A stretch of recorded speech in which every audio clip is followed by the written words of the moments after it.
And I think everybody almost in here. And we're expecting more people to wander in, so we're going to just kind of move slow as we get started. And I forgot this. And is that working? That's good. Is that too You got loud? it. You hit the recorder. And that. Technology. This sounds loud. No, that's good. It's good, Kate. It's good.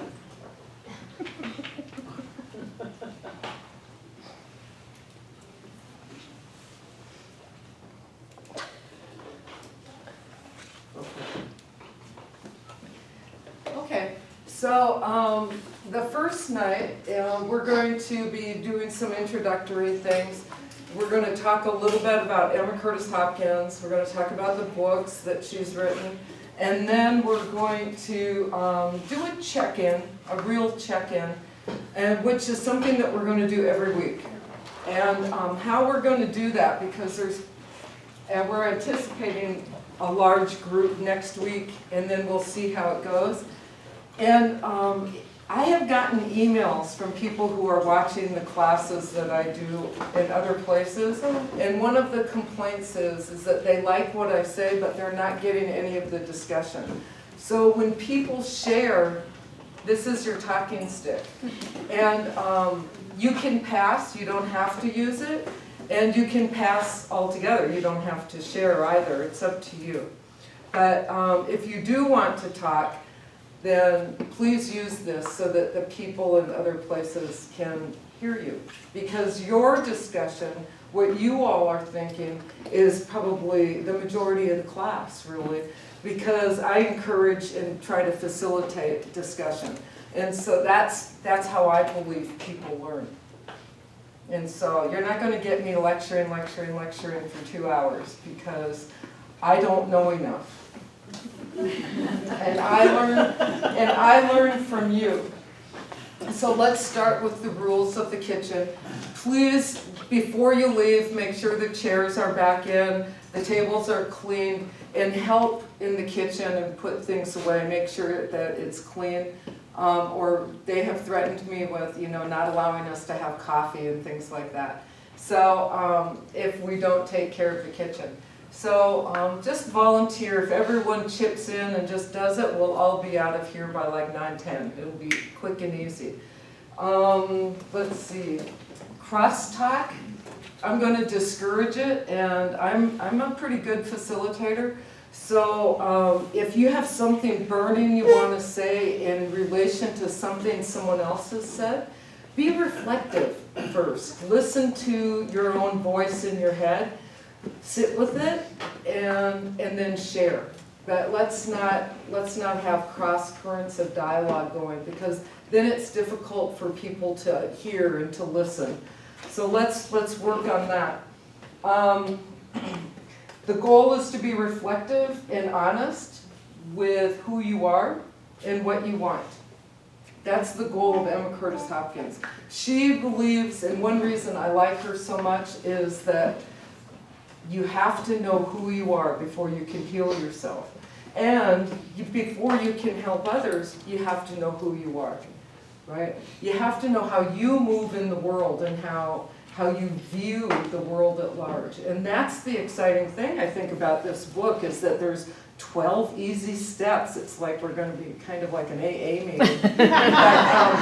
And then you got to think, oh my gosh, where do those 12-step programs come from? They come from our faith. And how exciting is that millions of people have been on the road to recovery because of 12 steps and Emma Curtis Hopkins. I think that's pretty cool. I didn't know that when I first got clean and sober, and now I'm like, wow, Emma Curtis Hopkins. It's not Bill and Bob. So before we really check in, let's start with just a couple of minutes of silence. Let's just center ourselves. Let's just get here. I'm not going to do a treatment yet. I'm not going to do an opening treatment quite yet. I'm going to wait and see who trundles in. But let's start with a moment of silence, and then be thinking during this time why you are here, what you hope to get out of it, and what you would like to share during your 1 to 2 minutes of introduction.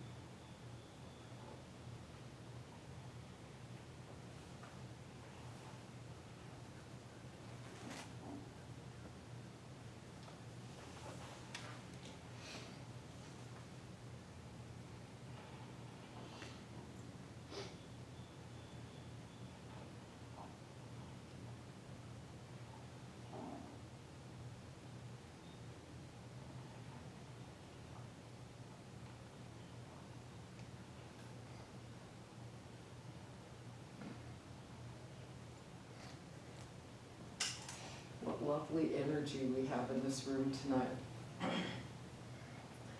So I'm gonna, who would like to start? You don't have to go up and down the tables like that, but I'm gonna be running with the microphone. So who would like to start? So I push mute.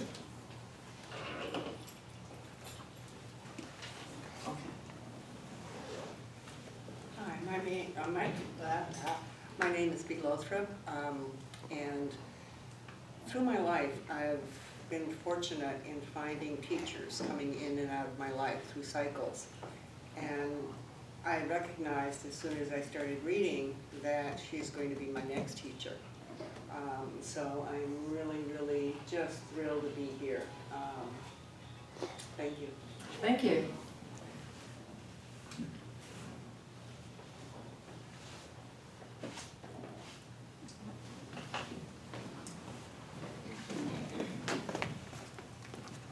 Hi, I'm Laura McElvain. I have been a member of the center for 9 years now, as of like this month. And probably the last year and a half or so, I've had what I would call spiritual drift. You know, where I just feel like I need something else, and I've been kind of in a rut. And so I was very excited that you were teaching a class that I had not taken before on an author I had not read before. So I've been feeling like I'm coming back to center the last several months, and so I felt like this was a good time. Plus, I was able to trade childcare with somebody taking the Monday night class, so it worked out. Good. All right. Let me say this before I take that Oh. again. People may not be wanting to be Okay. recorded, videotaped, but recorded audio only might be the way to go. That's fine. Yeah, is that okay? Because some people may not want to be videotaped. Is there people who don't want to be videotaped? There you go. So if you guys just start handing the mic to each other, that would be great. My name is Spencer, and I decided that I'd like to come to this class because I have moved around a lot, and I've always looked for different centers, churches, and as soon as I got out of high school and got freedom, I went away and started learning about all the different religions. And then I could never find one that I felt like, but I felt like when I did find religious science, I felt like that was what I thought. And it was great to know that there was a lot more learning people that thought the same way. So this is my time to come here, and this is my time, every church I've gone, especially this summers. I have learned something from everybody. I learn something new every day, and I'm looking forward to learning something new from all of you guys. Next. Thank you, Spencer. My name is Selena, and I'm a practitioner here. I've been here for about 14 years. So I've read some of Curtis Hopkins, but it's been a long time. So I was looking forward to, the more I learn, the more I know that I don't know. There's always room for more, and deepening our knowledge and our experience of who we are is always really exciting So I'm just really happy to be here. Thank you, Selena. My name is Michael. I've been a member for the past year. I took your practical mysticism class, and Ernest Hopkins was one of the mystics that was discussed, and I became very interested and excited when seeing how excited everybody else was about this person who had heard about her. And then when you said you were doing a class, I'm like, oh cool, Kate's doing another class, and so I plan on getting a lot out of this. Okay. We may go down the line. Hi, I'm Roxanne. I've been a member a little bit over a year. Before we moved here, we were part of a startup CSL for 2 years. And the couple that started it talked a lot about Emma Curtis Hopkins, but we never got to a class. So when I heard this was happening, sort of intellectually, like, yeah, I want to know about her. And then I heard that, I bought this book first because I didn't realize that we were going to be using the other one. This is the one she wrote versus the one that we have where they incorporated the teachings. And I'd heard this was very esoteric and stilted and Victorian and all that stuff. And whoever it was already said they thought they found their next teacher. I feel like I read this book and it's great information, and I read this book and I go into another dimension. You know, it's like I start to weep, or I go, wow, and I'm not even necessarily understanding all the words because she's made up a lot of words and they all end in ETH, you know. It's okay. But so I'm excited to come actually to learn and then to integrate this, because one thing I miss sometimes in religious science is there's a part of me that really loves to have the relationship with God, and knowing that that's possible and still having God be in me, but not completely devoid of that spiritual feeling, and this gives me a lot of that. So thank you. Thank you. I mean, I'm passing away. We skipped you. Do you want to? Okay. Do you want I'm Robert, and we've been here a year, and mysticism has had a interesting focus for me throughout the years. I lived in a commune in New Mexico for several years, back in the 80s, 70s I should say, and it was very spiritually focused. So I've had a smattering of a lot of different teachings, but I've never run into Emma Curtis Hopkins before, so I'm really looking forward to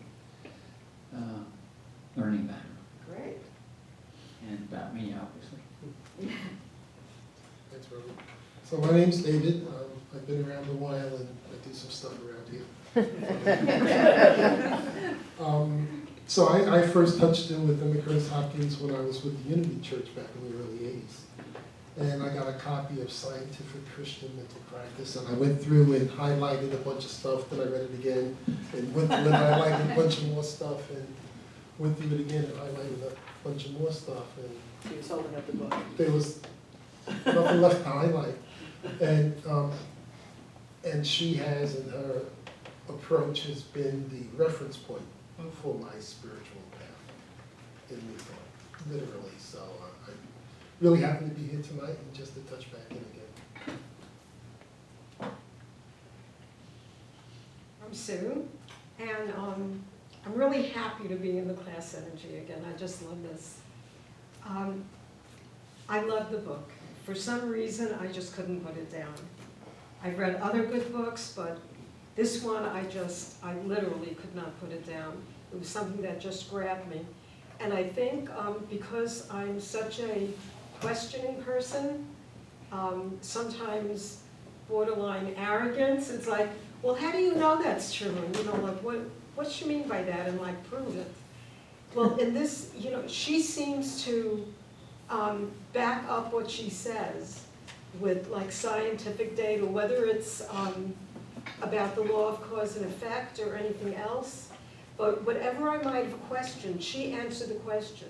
She doesn't just say, it's all good and just accept that. She shows the connecting factors of why that is so, that good is God and so on. I'm sure we'll talk about that. But I just love her clarity and it's just something that clicked with me.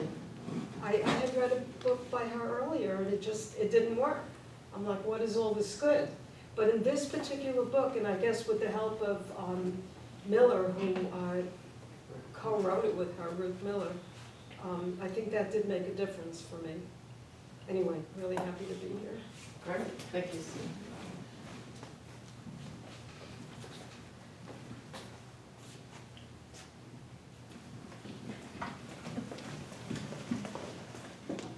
Hi, I'm Deb, and I know absolutely nothing about Emma Curtis Hopkins, so I was really excited to see, because I've heard the name, but I can't tell you anything about her or how she is different or how she has evolved from Holmes and all the other people.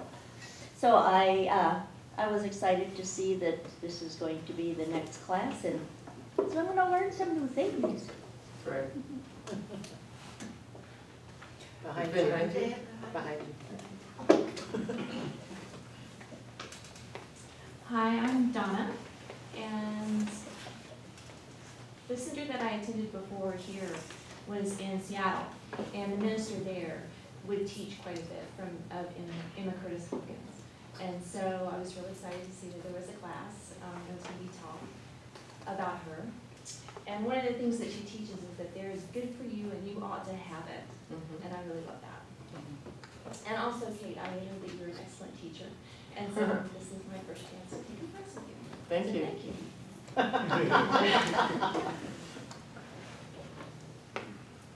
Hi, I'm Jan, and I have not read any of Emma's work, but except for through the years of reading the daily guides, when someone would choose one of her quotes, it was always the way they're written, it's always the top, and I would be like gone the whole, and it would carry throughout the whole day.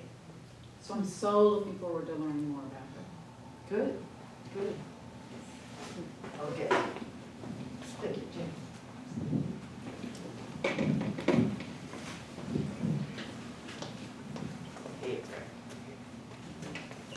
I'm Rick. I've been here at this center for 2 years. Before that, I grew up in Unity, and I was a Christian Scientist for a number of years. And I'd heard about Emma Curtis Hopkins. I'd read excerpts and things, and her writing was always so piercing and succinct. You know, it was always to the point. You know, no wasted words or anything. And for some reason, I have never really, you know, explored her. And so I'd like to take this opportunity. Since coming here to the center, I've had many little shifts that they're hard to explain, but I know they're there. And I want more. So that's why I'm here. Hi, I'm Katie. I actually go to the center in Sylva, North Carolina. This summer I've been doing a lot of teaching with 4-year-olds, and you will never have a better reflection of how much you do not know until you teach 4-year-olds. And so I'm just kind of taking all these classes to try to fill in those holes so I can explain things better. So. Great.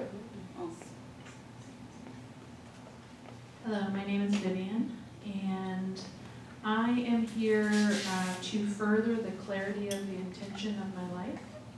And I do not know anything of Emma Curtis Hopkins, and so I'm really interested in learning more about her and how she has influenced the people that have influenced New Thought and religious science. And hopefully that will help me gain greater clarity in my life also. Great. Breezy, and I've been here for a while, and the only thing I know about Emma is she was Ernest Holmes' teacher. Yeah, that's true too. I'm April, and I've been here right out a couple of years, and have had the opportunity to take a class from you, and was looking forward to that. I know this much about Emma since I've read the first chapter. How's that? My name is Joe. I've been here maybe 10 months. I will say it's the most expansion in my life. This 10 months has totally changed everything. So I'm very grateful. So I take every class I can. I'm just interested in expansion, just learning, and I'm really excited. I don't know much about Emma Hopkins, but I will after this. So I see every class as just a step closer, to me realizing and knowing what I already know. So I'm excited. Okay. Anybody who hasn't shared, would you like to share without the mic and just introduce yourself, or do you want the mic? Okay. Let's see with these glasses, what you're looking at.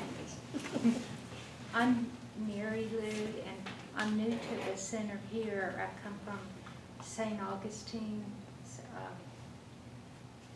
Center that I've gone to since the 80s, and I haven't been, I've kind of slipped away from it more recently, and since I moved up here and found this center, I'm real excited about the class and Kate teaching and meeting people and learning more, getting in practice my connection with God on an ongoing daily basis, so to speak. And whatever you said was exactly what clarify my intentions. Thank you. Would people like to introduce yourselves, and I'll turn the mic off? Or not? Do you all want to pass? Pass? Pass. Nina? Nina's here.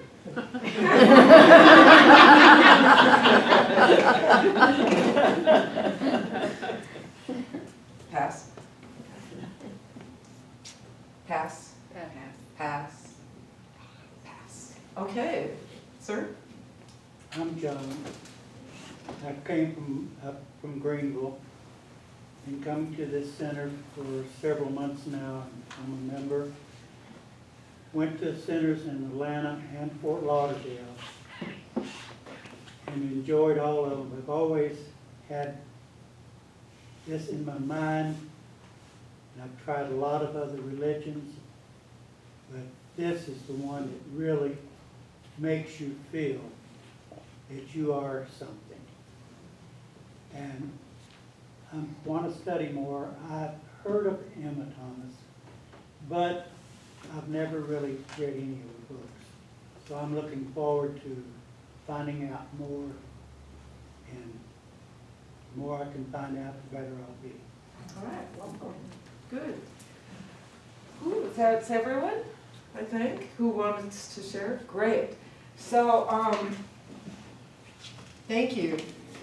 So, let's open with a spiritual night treatment with all of this intention that's been said here tonight.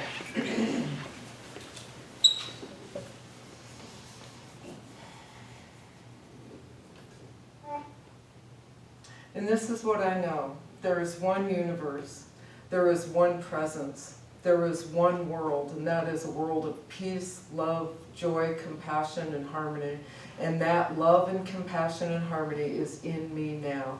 I know it is there. I feel it there. I feel it radiating out. And if it's in me, then I know it is in everyone present. And as we go through this evening, I know that what we share and what we reveal is by divine intention, knowing the best for ourselves, knowing the best for our loved ones, knowing the best for those in this room. And I am so grateful for this. I'm grateful for the knowledge that will be shared. I'm grateful for the love and the compassion that will be exhibited. And I know that this is the truth. I know that this is the truth of the one mind.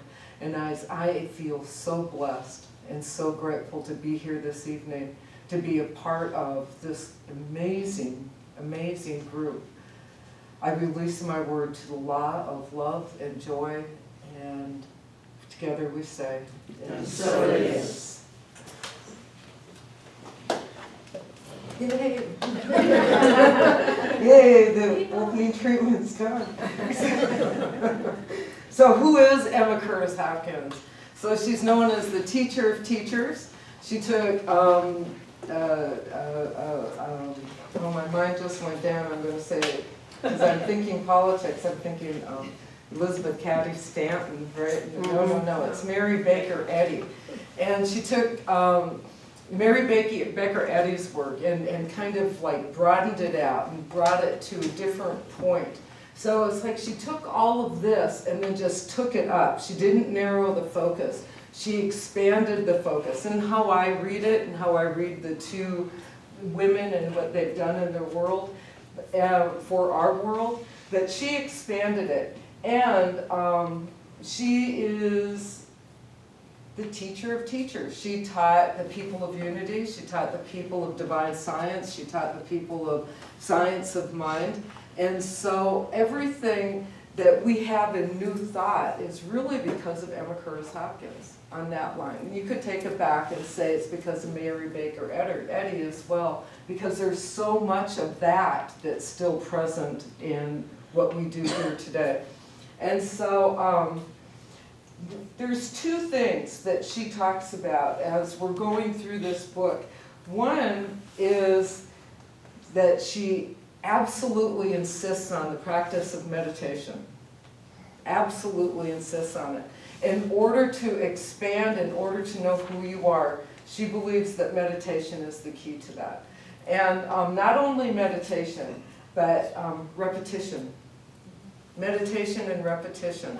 And so it kind of makes sense, is, you know, we repeat the same things here, we sing similar songs on a repetitive level. Many of the talks that we hear have the constant themes, and so that all makes sense. But that's all true throughout religion as a whole, right? We know that. We know that the concept of the three deities or the deities, and we know, you know, the heaven and the hell, and we know of all those things that we were raised with, many of us, as we went through conventional Christian or other conventional religions, as we were raised. And then as we find New Thought, then we start expanding that. And with that, Emma Curtis Hopkins also believes that love and compassion are essentially the paths to that universality. And that's exciting to me, because that's pretty, you know, damn simple, right? Love and compassion. But the only way that we can get there is through revealing who we are to ourselves. So it's not just compassion and love for everyone else. We have to learn how to have love and compassion for ourselves in order to grow. We have to say, yes, I screwed that up, and just let it go and move on, right? And so that's what this class is about. I'm not going to be asking you to share your, you know, trials and tribulations. If you want to, that'll be great, because I think we all learn from each other. That I'm hoping that people will be willing to share more and more each week about who you are and who you're becoming, because that's the goal of Emma Curtis Hopkins, right? And the first 6 lessons are all an inside job. It's an inside job. The last 6 lessons are in how we help others and how we can help others to heal. The first 6 lessons are healing ourselves. And part of that is meditation and repetition. She also encourages you to write, and keep a journal of this class, and do your absolute best to write every day. And try not to be a self-critic or an editor, right? Just write. Just write what thoughts are coming to you as you read the book. And that kind of goes back to August Gold, who probably took it from Emma Curtis Hopkins, right? She suggests that you read every morning, you write every morning, and then you meditate every morning. Equal amounts of time. So if that's 10 minutes, read, write, meditate, because you only have 30 minutes, then do that. Maybe you'll expand that, maybe you'll cut it back somewhere, but I encourage you to follow that practice while you're doing this class. That's part of participating in the class. Read, write, and meditate. And then journal about your experiences throughout the day. You might want to take notes and jot things down because Emma Curtis Hopkins encourages you as, I'm forgetting your name, back in the, yes? Donna. Donna? Yes. Okay. Like as Donna was saying, she encourages us to experience our good. So write down the good things that are happening. I'm not asking you to take it down, you know, all the trials, like I said, and tribulations, and oh, you were struggling with this and you're struggling with that. Let's focus on the good things that are happening to us, because the good helps us become equally aware of who we are as some of the other things that have happened in our lives, right? When we can open up to the good that we're receiving right now because of who you are right now at this moment, we can start letting go of some of the things that are back there that seem to have hindered us from moving forward. And so, while I'm also a proponent of knowing who we are and recognizing all of that, I also recognize that there's a point where we need to move forward and just start accepting the good in our lives.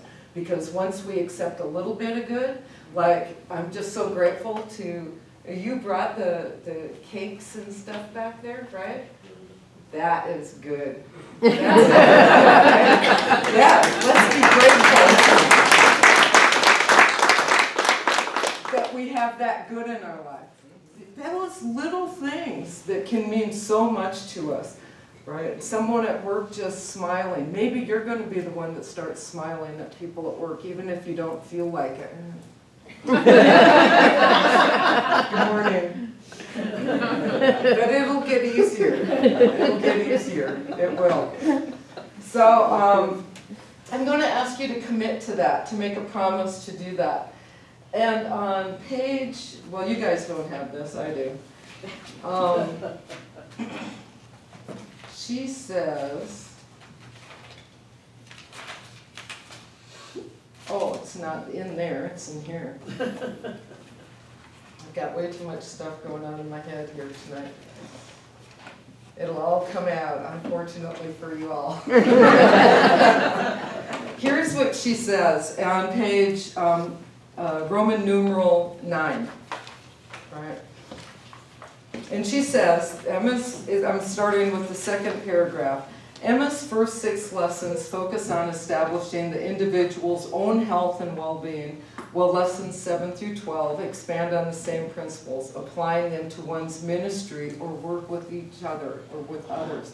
And that's what you're doing. That's why you're here, right? We can't only become good spiritual beings for ourselves. We're good spiritual beings because we influence the world.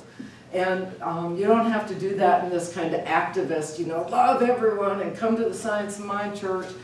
We don't do that. We just set by example. And how we do that are lessons 1 through 6.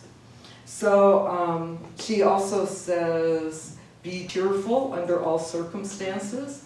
To be cheerful is to be praiseful. Sit down at a certain time every day and write down on paper what your idea of good is. So taking from what she's saying in the first lesson, start that right away. Write your highest ideas of what good you have already. What do you have already that's good? Do people want to share? I know what I have already. I have been getting more job offers than I know what to do with. And not to move, not to do anything else, but I'm getting distance requests for treatment on an ongoing basis, like they want to pay me to listen to them on the phone. And I'm like, interesting. And then I'm getting job offers to do all across the state. Different community colleges want me to teach for them online. All of a sudden, it's the weirdest thing. And I'm like, I already have a full-time job. And I already work here, and they want me to be, so I'll be an adjunct at 2 different community colleges as well as my full-time job. And so I'm just like blessed, because this is the direction I've wanted to get back to, which is my original work-related degrees. And so I'm just so excited about that. And I really believe that it happened because we started recording these classes. And I just think, how cool is that? I can think of several other things. All 3 of my cats came in when I called them right before class.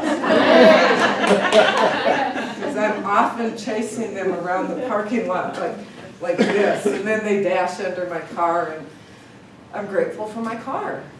So, yes. Both my cats came in before I called them tonight. Nice. And my wonderful house and car that works great. Great. Yeah, Judith. For me, my vision is becoming a reality, my inner vision. I'm a photographer, and it's really rolling now, more than it ever has. And I'm really like doing stuff that I would never even dream that I could do. And it just is right. You know, it's just right. And it's all because of this. It's all because of the prosperity work I've been doing with Breezy and every night, and, you know, and doing what I do here. I mean, I'm the resident class videographer, and I do a lot of photography here and whatever else needs to be done sometimes, kind of. And it's just, for me, I'm finding myself. I came here broken, and now I am healed. So that's all what I got. Thank you. Yeah. Anyone else want to share some good that's going on in your life? Yes, Bob. Do you prefer Bob or Robert? I'm John. John. You're Bob or Robert. You're John. Okay.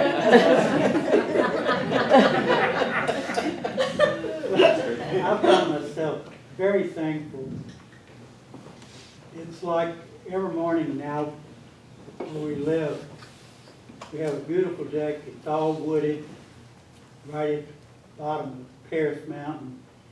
And I love going out and sitting early in the morning with my coffee, paper, and it's same little bird every morning flies up, and he'll sit on the railing and look at me and just keep it chirping, like saying, it's about time you relaxed and get on with your life.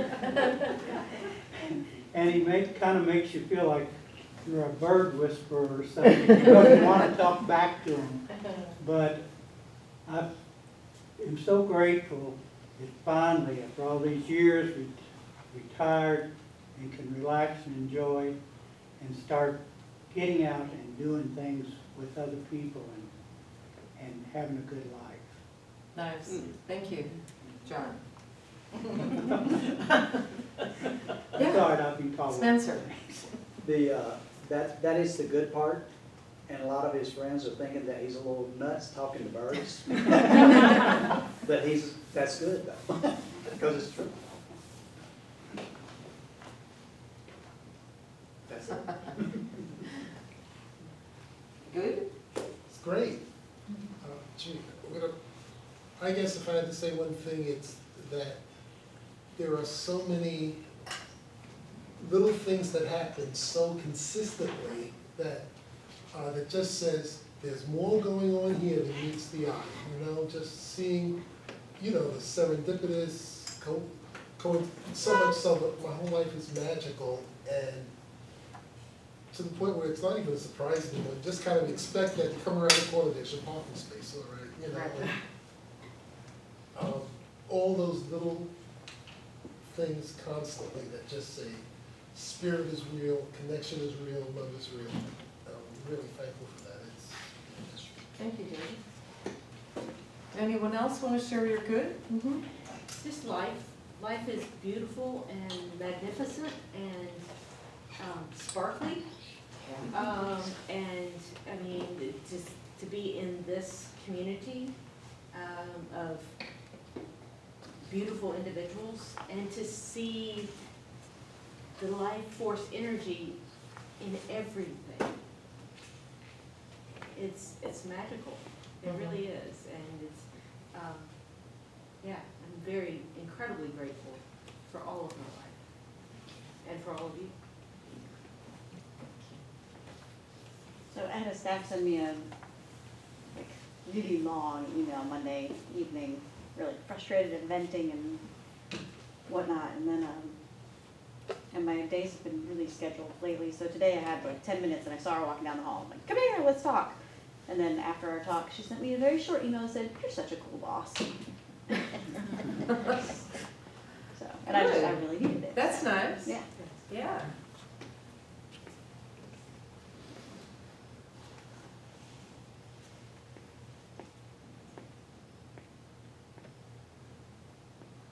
Silence is good.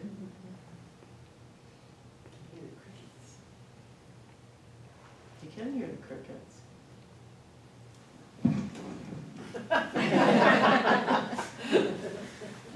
Anyone else would like to share the good in your life? Yeah, Selena. I am very, very grateful because I just recently got a brand new hip, and so all that terrible pain that I had before is gone, and it's just like I have a chance for a new life. And I got to go for a hike for the first time in a couple of years, and so I was just so grateful and so happy. It's wonderful. Everything in my life is just magical. Yes, thank you. There is way too much in my life to even begin to list being grateful for, but my family has been reunited after a year. We found and closed and are now moving into a new house, which we've been working on for 3 years. We're in a spiritual community that we have craved and longed for and just needed for 5 years, and I mean everything is just very busy and sometimes hectic and sometimes self-made stress, but it's beyond beautiful and beyond fabulous. So I'm just overwhelmed with gratitude. Great, thank you. Anyone else? Okay, so these are the kind of things that we want to focus on. This is what we want, these good things in our life. And we know that which we focus on manifests. And so the more we focus on good, the more good will appear. It just happens that way. And I just can't explain it except to say that we are really powerful. Every one of us have a really powerful voice. And that when we speak it, and Ernest Holmes says that in the original Science of Mind, he says, once you acknowledge that you have a really powerful voice, watch out, because that which you state tends to appear in your life. And sometimes we're not open to see it, sometimes we're not open to receive it, but that doesn't mean that it didn't pop up into your field of vision somewhere, in your awareness somewhere. So keep that in mind, because, health, wealth, prosperity, abundance, I look at those 3 things as different. Do you know? Is that just me? Prosperity, wealth, and abundance. I see them as 3 different things. Yeah. Okay, and sometimes I think we use them interchangeably, especially with all the prosperity things that we do here. But I think it's important to recognize that there's differences between each one. I like prosperity, I think it's all cool, but I would really rather have wealth and abundance, and I see that wealth in love. I see that wealth and abundance of love and friends and joy, because when I'm happy over here, this stuff just seems to fall into my life, right? And so the more I do over here, then these interesting jobs and positions and opportunities kind of come my way. And all of that is because I believe this, because of the work I do on myself. And I have a long ways to go. I'm not standing here saying that, I'm a saint or anything, or that I'm on par with, Ms. Hopkins, but I'm definitely on a good road. And I like that. And so, another good thing that's happening is Amy Steinberg is singing on Friday night. Yay! How can we not be grateful for that, right? That's awesome. And she's not singing here, so she's going to be very raucous. Yeah. And say some inappropriate things that will be quite funny. And that's a plug for Amy Steinberg. So look her up online, amysteinberg.com, I believe. So the books. So we're going to continue on page 9 here. So the truth that we have, there is power when we recognize the truth. She encourages you to take 2 of the lessons and repeat them each day. I found that overwhelming, but maybe because I have a lot of other things going on, but or maybe just because I can really focus on one thing at a time. I don't know. But you know, you can take her suggestions. We're going to only have 8 weeks, so we're going to be focusing. Actually, it's a 9-week class, if you noticed. This week, this class is all about getting the business out of the way so that you can read the material and then come back, and then that's when the real work starts. So the real classes. So know that the class will end sometime around the first week of November, and not at the end of October. I think that's how that works out. Maybe it's the second week of October. So just know that. Try to be here. Miss only one class if you have to, but really try to be here, because this is where some of that growth is going to happen. It's right here, and when we're talking and thinking about it together, because we're all one mind. And look how powerful this one mind is going to be as we start really exploring these concepts. So go over them, meditate, and write. So I can't say that too many times. So for people who think that you want to get the certificate for this class at the end, I hope everyone does this, and that's what happened in the mysticism class, is that everyone did a project, and that was amazing, wasn't it? And I hope everyone chooses to do the project here too. But if you want to, you want me to sign up on that certificate, I'm going to ask you to do the project, the final project, which is, I'll read it. In order to help anchor the experience, you are expected to complete a personal project.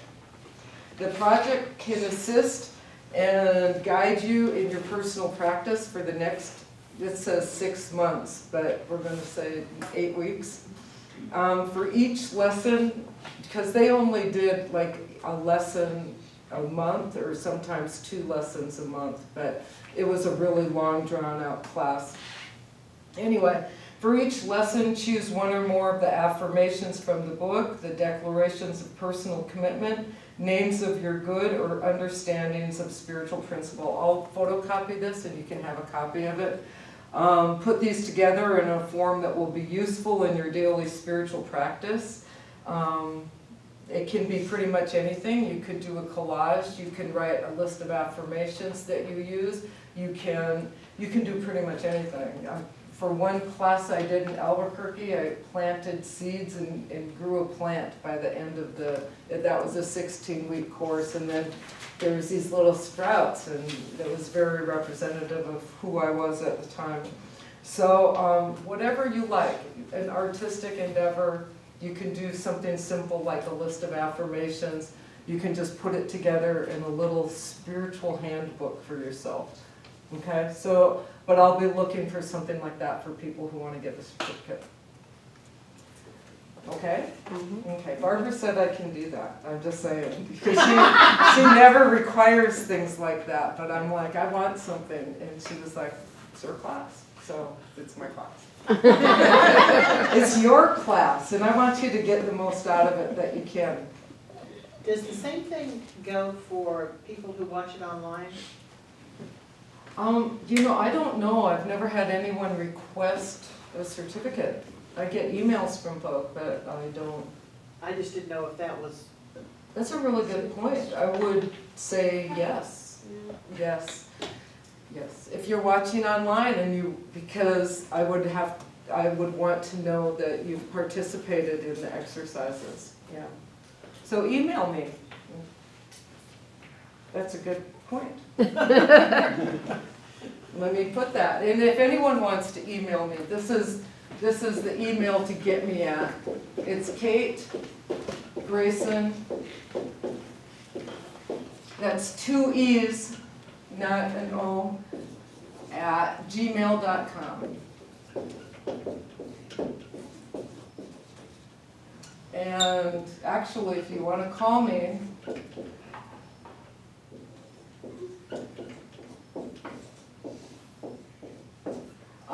it's 775-354-6091. I suddenly felt like an infomercial. Call quick! 775-354-6091. 775-354. Feel free to call me because, you know, my phone number is available on the back of the service things. What are they called? Bulletins, and it's on the website, so I may as well put it here.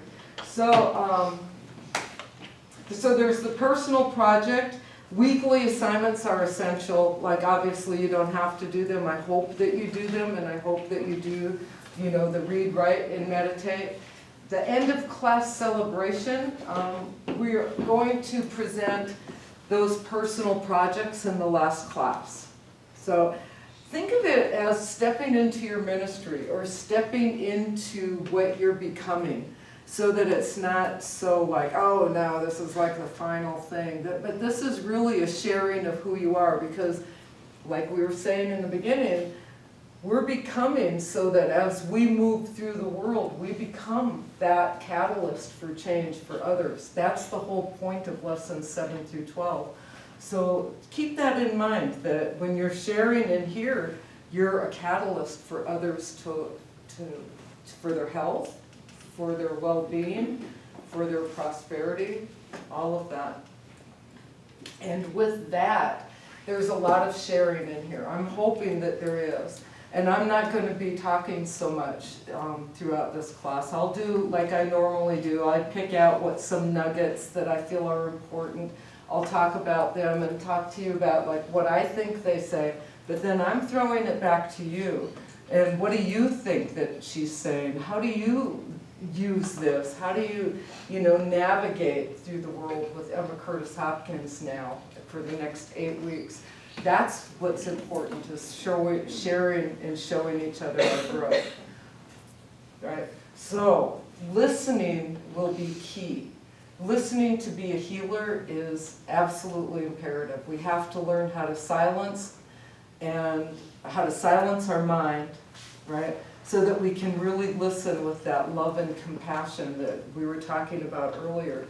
Because it's that once we get to 7 to 12, it's all about love and compassion out there. But by then, you're going to have so much of it, you're going to want to share it and open it right up. That's a promise, Michael. You're looking skeptical, but no, it's a promise. And so, let me just say this, and then we'll go ahead and take a break. This is the book we're using. Right, Unveiling Your Hidden Power. And if someone doesn't have it, the bookstore here is sold out. So I was told to encourage you to go ahead and get it online, used on Amazon, or you can get it fairly quickly, rather than having the bookstore order it, because it would take a couple of weeks probably to get in, and you'd get it more quickly just getting it yourself. And then this is the book that David was talking about, Scientific Christian Mental Process. This is an amazing book. This you've got high mysticism there, right? The bookstore has this. The high mysticism, right? And because high mysticism is the recommended alternative text for this, but it's not required for this class. Hidden Power is the one that I'll be using, and it's the one that's used with the Holmes Institute. But they're both really good. And so if you pick up one, like on Amazon, you know how they say, buy this one too and you get free shipping? I suggest picking up one of these. I'm with David. I like this one, Scientific Christian Mental Process. Practice. This is a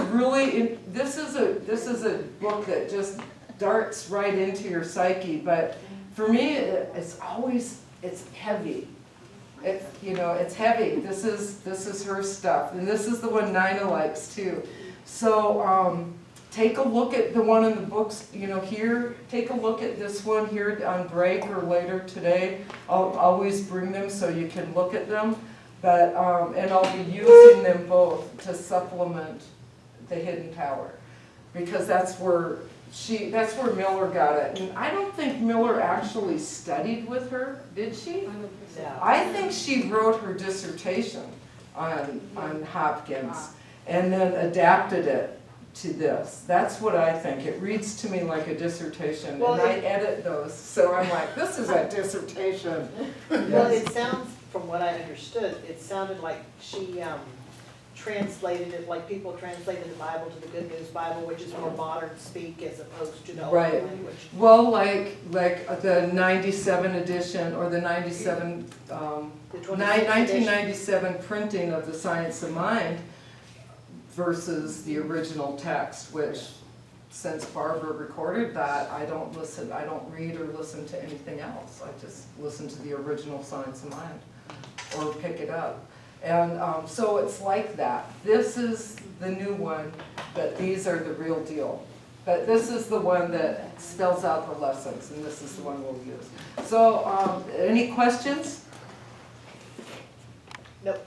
No? Okay, let's go ahead and take a 10-minute break. Maya? You're on. Okay. You're always on. Sometimes when I'm mic'd in, like I was giving a commencement speech a couple months ago, and I don't know, I heard my voice and I was like, there's only one. The president was like, like a little Tom Jones, you know? Anyway, I do not sing, and as a Breezy, I've asked Breezy for voice lessons, and then I never followed through. I am recording. Thank you, though, for checking. Yes. Yeah, probably should not, as usual, I have to see Barbara after I do a class, because I said, I want you to know I said this, and I said that. And she goes, I'll watch the video. I'm like, okay. Did you do the little recorder? Pardon? The little recorder? Yes, yes, everyone is so concerned. Isn't it nice? Another aspect of good, God moving through everyone to make sure that the recording is happening. I love that. I think it's good. So, for the last half hour before we, do the closing treatment and things, I hear what people are saying, that you enjoy the way I teach, and that you think that I have things to share, and I'm really flattered. I really, really am. True. I think so too. Right? Because that's probably why I'm a teacher in real life. Well, in life. There's one of those things that I caught right away. That is, it's probably why I love to teach. That what I also love about teaching is facilitating discussion, because I really believe community is where we learn.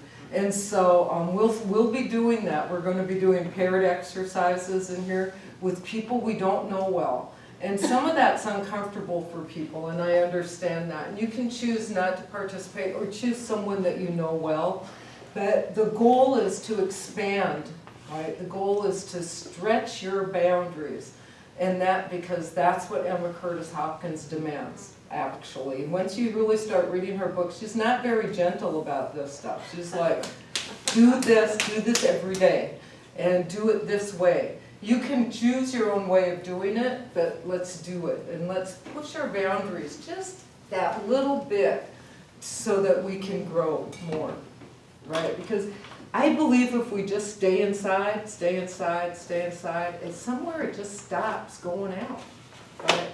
We have to connect to others in order for it to leave us, and so that we can let go of some things and then fill back up, right? We can't bring in something new if we're not willing to let go of the old. So let's push those boundaries just a little bit. So that first lesson, we'll just talk about it a little bit. Emma Curtis Hopkins asks a really simple question. Why do we move our right hand? And the answer is to get our good, right? Why do we breathe? To get our good.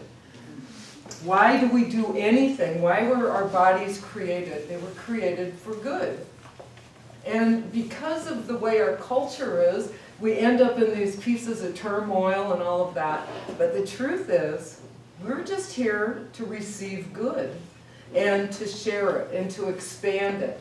And so when she asks those questions, what is it that you think good is about the universe?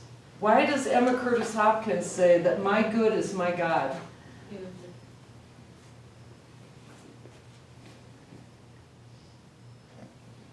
No, that's not just a rhetorical question. I'm asking you. Why does Emma Curtis Hopkins, she says, my good is my God. Whatever draws you toward it, making you think it can satisfy you, that governs you, becomes your God. This means that good is the governor of your life. Thus it is your God. And that is actually from page 3 and 4. Okay, so there's an affirmation that the good I'm seeking is my abundant good health and well-being, and that is my God. Right. So whatever I'm seeking is my good, and that's my God. Right, exactly that. That's exactly what she says. Do you know how to draw that out? So the good I'm seeking is my God. I know it sounds really simple, but what does it really mean? It means everything is God. It means everything is God? Yeah, yeah, because she also says in those examples, I think something of she uses something that you would think of as derogatory. The alcoholic, or what she says, the drunk or whatever, who is looking for his liquor is also looking for his good. Right. So in the way I heard it, and one of the things that I really love about her is that the absence of anything bad. It's all one thing and it's all good. And when I think of the word good as synonymous with the word God, I totally get it. It's all there. And based on your actions is what you're going to see in effect. Right. Because the word good, why I had trouble with it when I read the first book, was that good implies that there's bad. So I stay away from using the word good. I don't say good, I don't say anything that may sound like a judgment, or that there could be an opposite, good and evil, good and bad.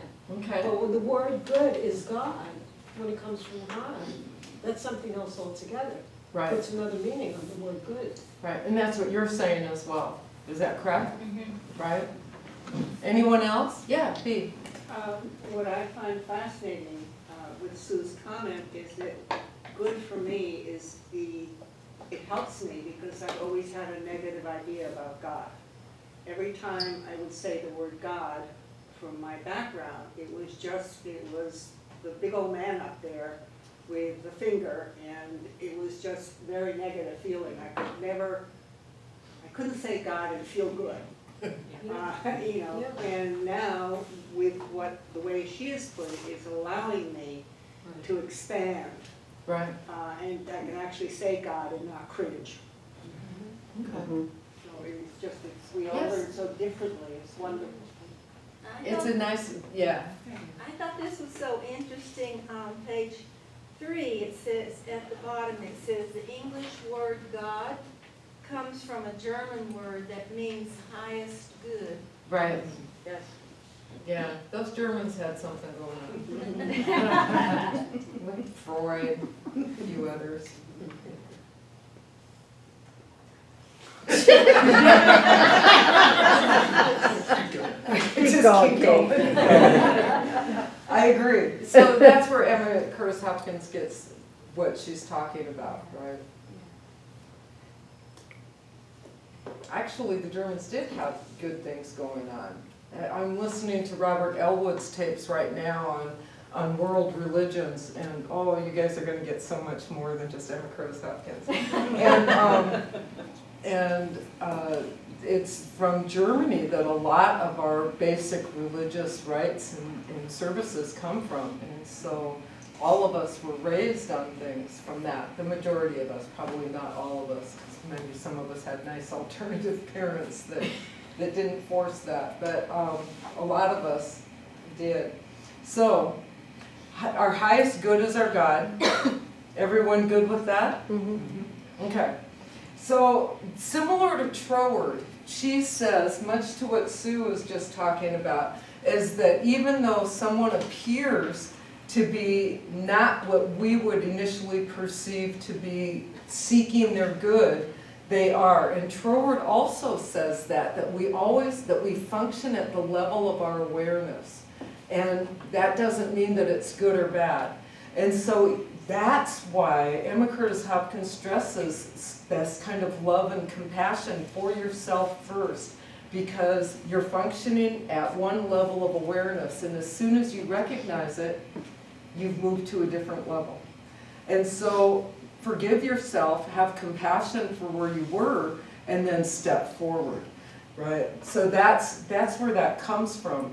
So when we see someone in, when I was in prac training, there was some struggle with this concept. You know, it was this kind of like, oh, but I see someone, a homeless person on the cell phone, I mean, on the corner with a, a sign, I need money, I'm, disabled vet or something like that, and then they pull out a current iPhone and they're like, texting or calling someone. So obviously they don't need the money, and it's like, we can't judge that. We can't judge.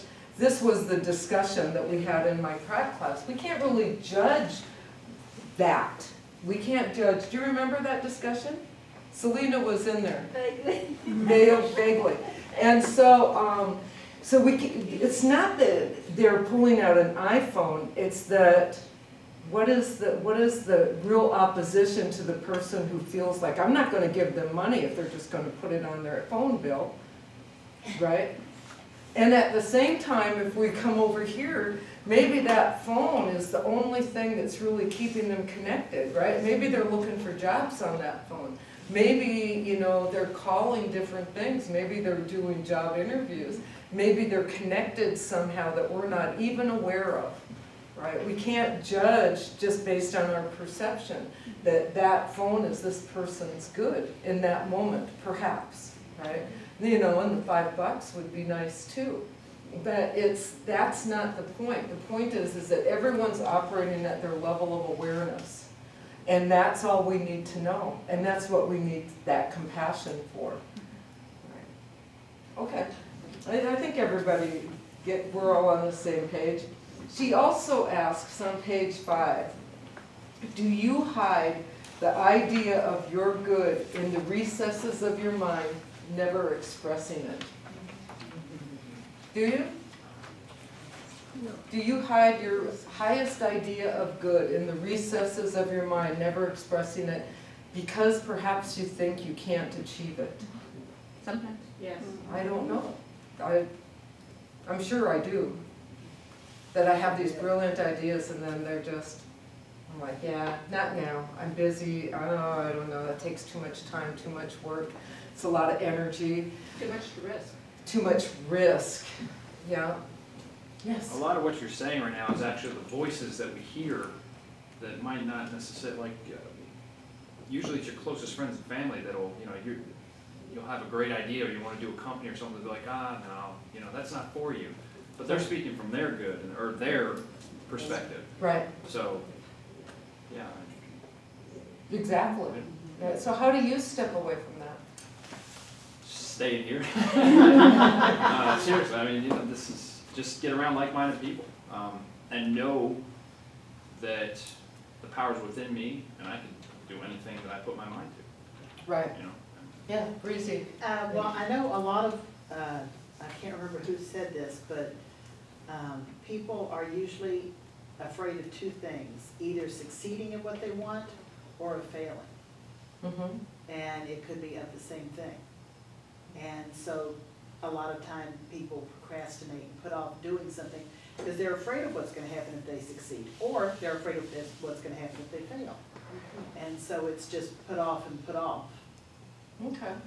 So how would Emma Curtis Hopkins respond to that? Do you I have believe? no idea. I haven't read her stuff yet, I don't know. What do other people think? Just because of what we're saying, your good is your God. You know, that we're looking at the highest good in everyone, irregardless of what we perceive to be their circumstances, right? Yeah. I don't know, I haven't read the book yet either, but Okay. even if you fail, that's good. I mean, there's good in that. I've had a lot of things that appear to be negative happen, but as time goes on, you know, they're good Right, in some way. right. Unless we continue the drama around what we perceive, right? Right. So the question is, how much drama do you circle around in your life? That was a great segue. I need to make sure I say that as a verb and not as a noun. It was a great way to segue to my next topic. On Sunday, I got corrected for using segue inappropriately. I spoke in Silva and I said, "That's a great segue." And later on in the social hall, this gentleman comes up to me and he goes, "I loved what you said. Yeah, like you really moved me. But if you use segue as a noun again, I'll just let you know right away. Like I'll just."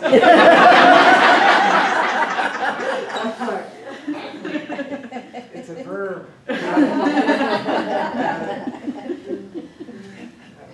Anyway, did you all know that segue wasn't a noun? No. I didn't either. It's a segue. I use But it it's both a ways. segue into I a use it different both piece ways. of music, right? I use it both ways. Yeah. I segue into the segue. So anyway, so I was going somewhere. Who was doing critical listening skills? Yes. You were saying something about your Drama. critical notes, the negative. Oh, how much we circle around the drama in our lives without looking at the good, which is what you were just saying, that it appears to be negative. Mary Lou, right?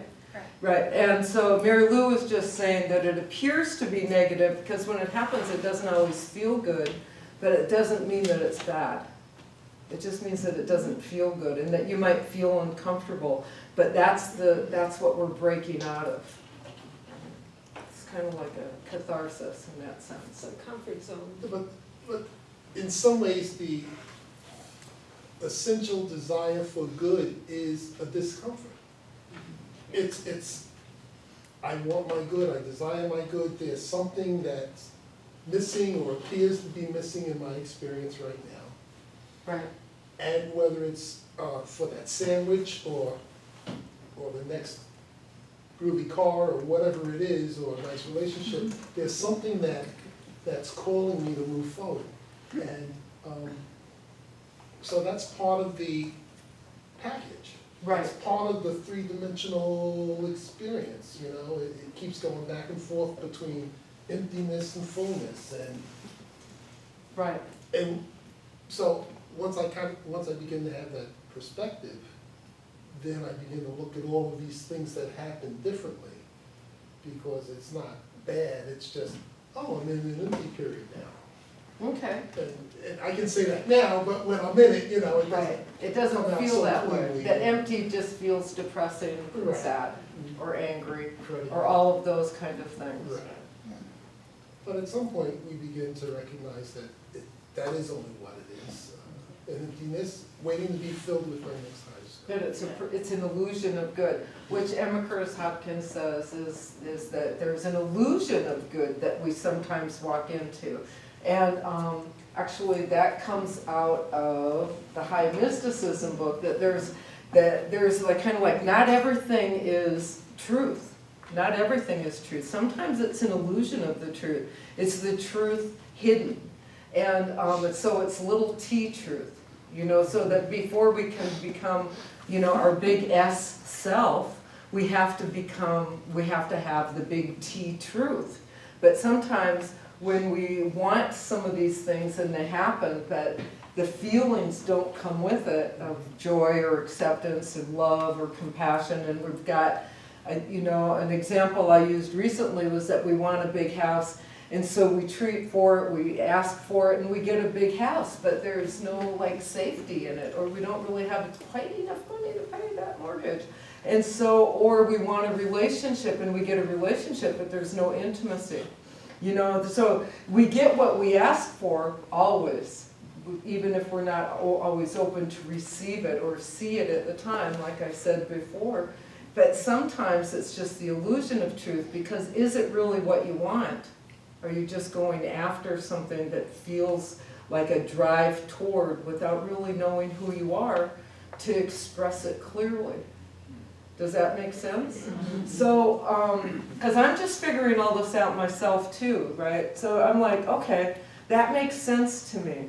So and if my word is that powerful, and this takes us right back to the beginning, if my word is that powerful that I can manifest little t truths all around me, then how much greater is it when I'm focused and in my being, that my good is my God, and that is what's coming to me as I open to receive. That's pretty powerful. And every one of us here tonight, and those who are going to come next week, will be a part of that as we go forward. So, and exactly what David was saying, go ahead, Sue. No, you go ahead. No, you just, when you were talking, something just really struck me, almost like, wow. So, I think that, I know for myself, I have a self-image. And in that self-image, it's how I look, what I'm capable of, how I come across, how I see myself, which has nothing to do with how anybody else sees me. And I remember early in my, late teens or something when I got married, we came into a lot of money. And there was a huge house and pool and stuff and cars and, I just went to the money drawer and bought whatever I want. And I was miserable. Right. Because there was something, I did not have the awareness, I didn't have the capability in understanding myself to understand what was happening around me. And so I wonder, and people would say, but you have everything. And I didn't realize, I didn't have a clue.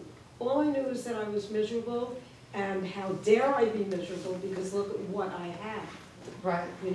And so that whole awareness piece, as my self-image changed, everything changed. Right.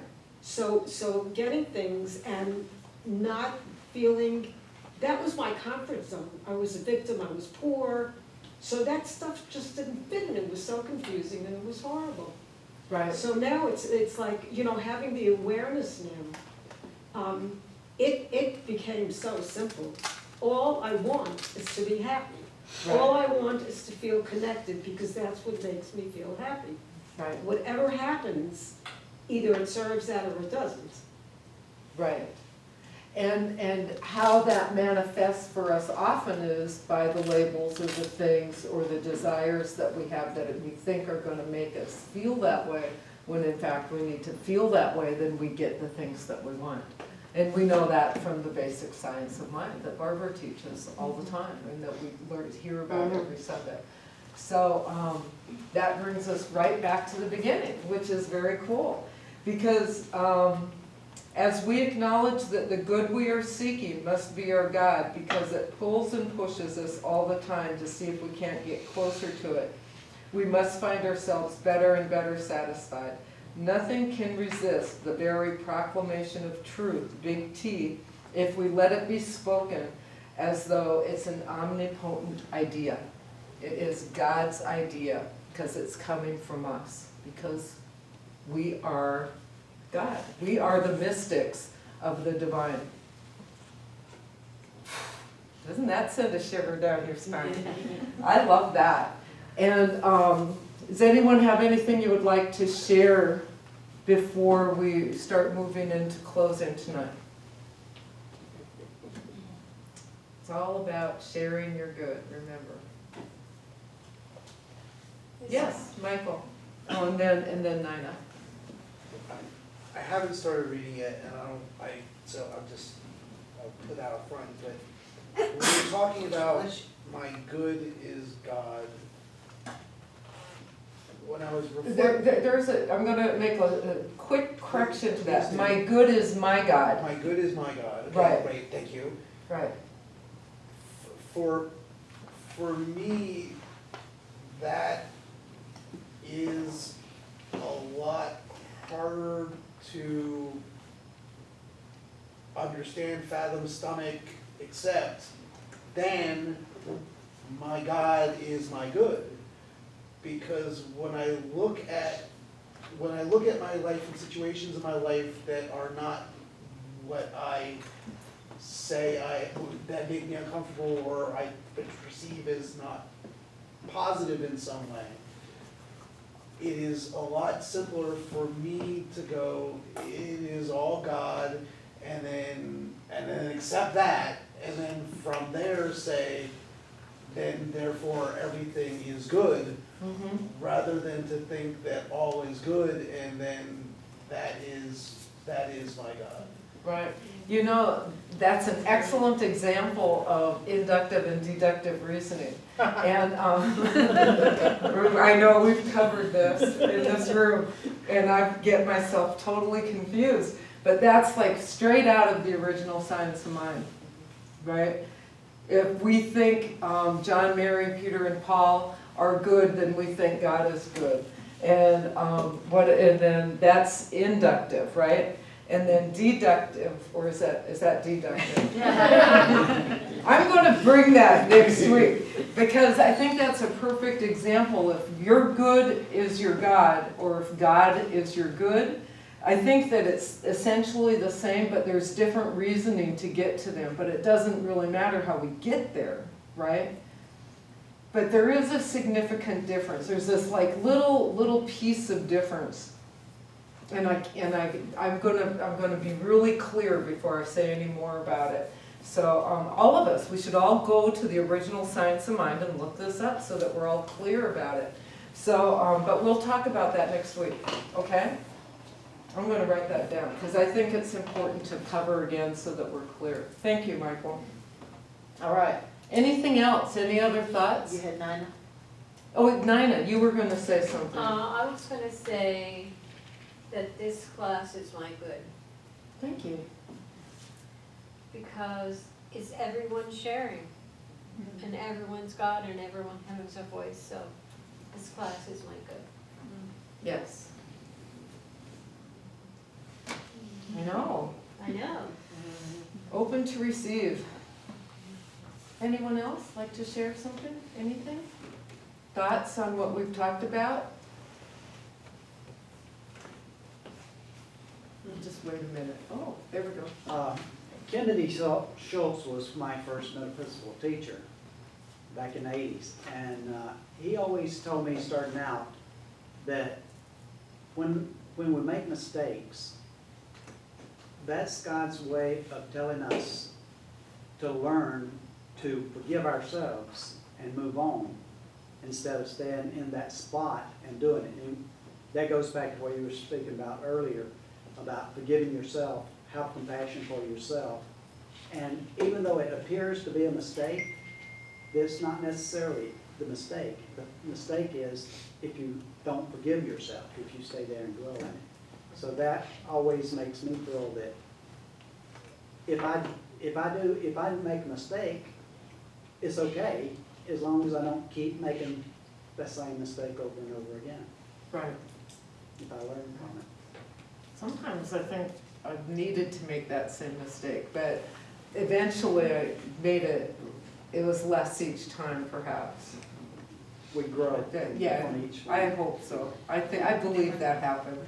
But that's a really good point. And who was that you were studying in the 80s? Kennedy Schultz. Kennedy Schultz. Yeah, he was the minister of the First Religious Science Church in Atlanta, Georgia. Okay, And he moved there from New York City. And he was one of these in-your-face type ministers, and he came there and he shocked a lot of people. But it was just what we needed too, because we hadn't heard that. right. Okay, thank you. Anyone else? Thank you for joining us. Yeah, would you like to do a little introduction about what you hope to get from the class or anything? Nancy came late, so, because she's doing another thing before this, and so she's going to be coming in a little bit late every week, but that's okay. So, but we did introductions. Would you like to say who you are and what you hope to get from the class and what? That was it, right? Okay. So I'm Nancy Miller, and I'd like to learn more about Emma Curtis Thompson and what, I have an idea, but I'd like to get a little more grounded in her thoughts, and, you know, she led the way for the rest of us, so I'd like to hear the words, you know, from her book and from. Thank you. Yeah. Okay. Yes. Just one last thing to add, and that is that if you hide your good, or you have the perception of not experiencing good in your life, that in and of itself is good, because that facilitates the recognition of feeling good. Even though you're always feeling good, but sometimes your perception of feeling good is not in alignment with that. Right. That's a good point as well. Provides contrast. Right. So like with David, you know, when you said that you feel empty, sometimes an ebb and a flow, that's still good. It's all good, because that's giving you the contrast, like Nancy said, to really look and appreciate when you really are feeling good, when you feel it, when you are in alignment with it and feel it. Right. Then you can recognize it more easily. Yeah. Good. Oh, good. Good. Anyone else? All right, then we'll do the offering, and then we'll do a closing treatment, and we'll say goodnight. And so what I know is that there's only love and joy again as we continue on, and I'm grateful. I'm grateful for everything that goes in these baskets, but more, I'm grateful for everything that was shared, that's represented by the energy and the exchange, and in every way that happens. And so it is. So it is.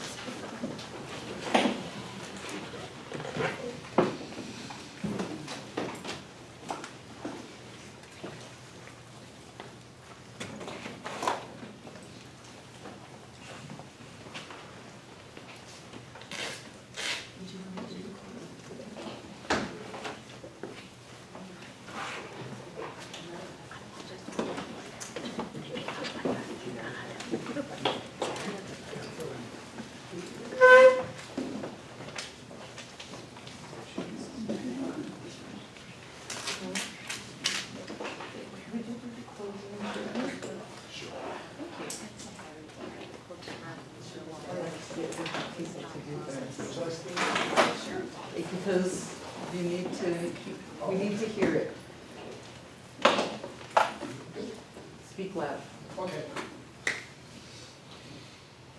In this ever-present moment, I know that God is all there is. There is only one presence and one power, manifesting in and through all things. It is who I am, it is who we are.